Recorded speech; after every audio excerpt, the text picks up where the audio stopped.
Welcome to a Kelly Files special report, a salute to our nation's greatest generation. In October 2013, a remarkable event took place on Washington's National Mall. The Park Service had barricaded the open-air World War II memorial in a move they blamed on the partial government shutdown. The reaction from our vets, their families, and supporters was swift, and it was angry. In the time it took to find some bolt cutters, we were suddenly seeing pictures of defiant soldiers, many on canes or in wheelchairs, crossing those barricades with the kind of determination that reminded many in America again of the spirit that once helped us win a war and preserve our freedom. Over the next hour, we will revisit the incredible sacrifice these men and women made to defend this country in the bloodiest and most widespread war in history. The average age of a D-Day veteran is now 92. And now more than ever, it is critical to listen to their stories, remember their bravery, and share their message with future generations.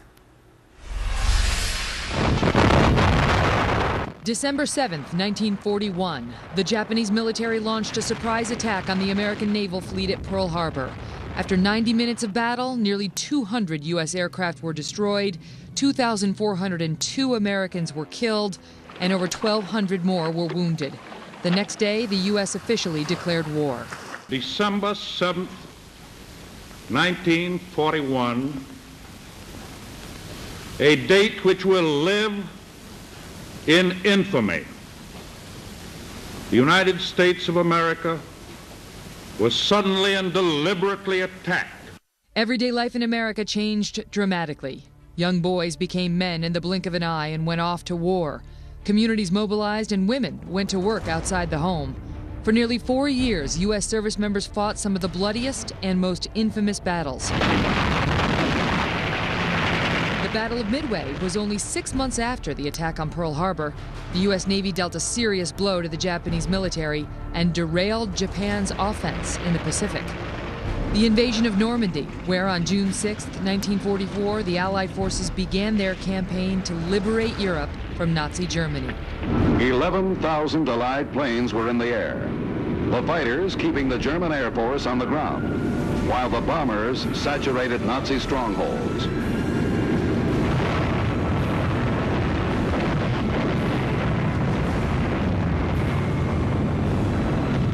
Naval guns pounded the shore batteries.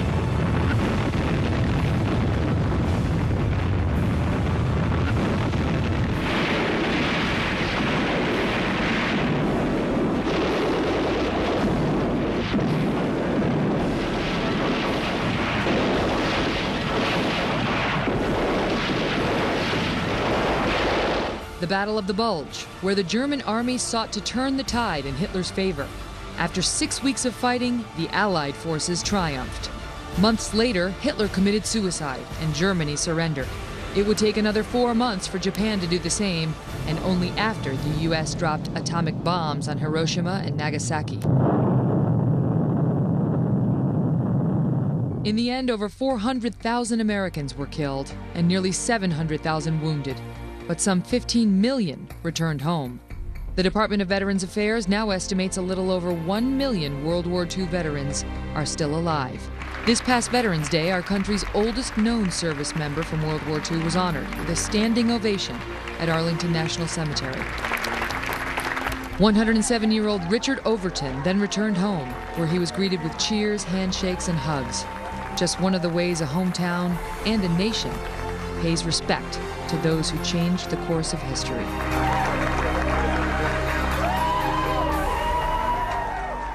Wow. Well, my next guest is a member of the greatest generation. Just 17 years old when he joined the U.S. Marines and fought in the Battle of Okinawa. More than 250,000 U.S. troops were engaged, and the Allied forces lost 12,000 men in a battle that lasted more than 2 months. Dr. Bruce Heilmann went on to become Chancellor of the University of Richmond and now serves as spokesman for the Greatest Generations Foundation. Doctor, thank you so much for your service, and thank you so much for being here. What does it mean to you, sir, to see, as we now are at a point where we have only 1 million remaining in the Greatest Generation in terms of the vets who served? It represents to me that the world has changed dramatically, and as I reflect back upon those 15 million you mentioned that came out of the military en masse in the late to mid 40s and went off to be educated and came back into the political scene, the business scene, the community activities in force for the next 40 years. They ran this country. 6 of the presidents of the United States had been in this greatest generation. Every corporate leader had been in the war. All of the political people in Washington and the states, the governors, almost all of them were of the greatest generation. And for 40 years, their culture prevailed, and they worked together, irrespective of different political motivations. They were able to pull together to make the country a better place because they had fought to preserve freedom, and they believed deeply in it. And to me, that really has moved on, so others have taken over the running of the country, and we think it's stable, but no better than these veterans were able to do it on their own after having brought freedom to the world. As someone who literally put his life on the line for our freedom, do you feel that freedom, that liberty, is taken for granted by many in today's generation? I think of the current generation, it is taken for granted. The million who remain from the greatest generation still do not take it for granted. We are deep believers in patriotism. As we go back to the places we fought as young men, and if this is a part of what the Greatest Generation Foundation does, we reflect and we remember and we give thanks that for 70 years, some of us who fought those battles that long ago have been able to come back in this great country, raise a family, have grandchildren, great-grandchildren, have lived a good life, have had an opportunity, many of us on the GI Bill, to be educated, to serve the country. We're proud of our service. We're proud of the country. We wonder whether the generations of today are as proud as we are, who feel as strongly about it and who would defend it as greatly, though we have every hope that that would be true. I know your foundation takes veterans back to the sites of various battles and gives them a chance to pay homage to those who were lost and to their own service and their own memories. And you say, in part, one of the reasons you do it is to confirm that it was not a dream. What does that mean? It means that I use my own example, as the many others I think would feel the same way. I was 18 years old when I landed in combat on Okinawa. This followed 56 days aboard a troop ship after a lot of training, being out in the harbor of Okinawa with suicide planes coming down, landing on the beach. 18 years old, I didn't know what was going to happen. I knew I was well trained as a Marine.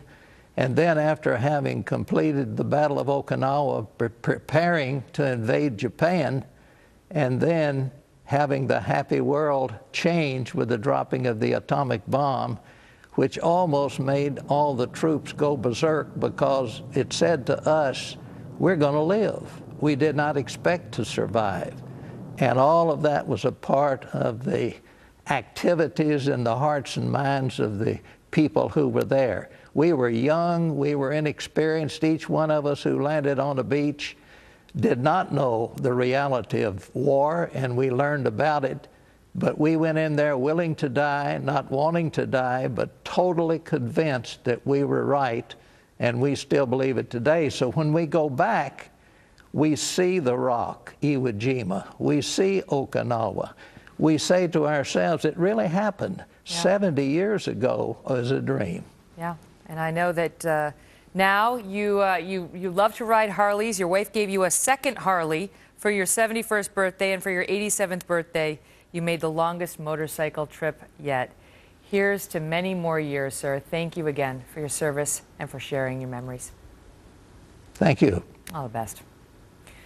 Well, on the 40th anniversary of D-Day, then President Ronald Reagan gave a speech that is widely regarded as one of the greatest tributes to the bravery and sacrifice of this greatest generation.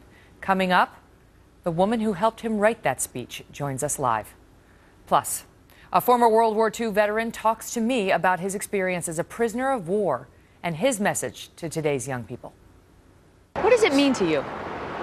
What it means that I did, my life was worth it. I didn't waste my life. I served my country.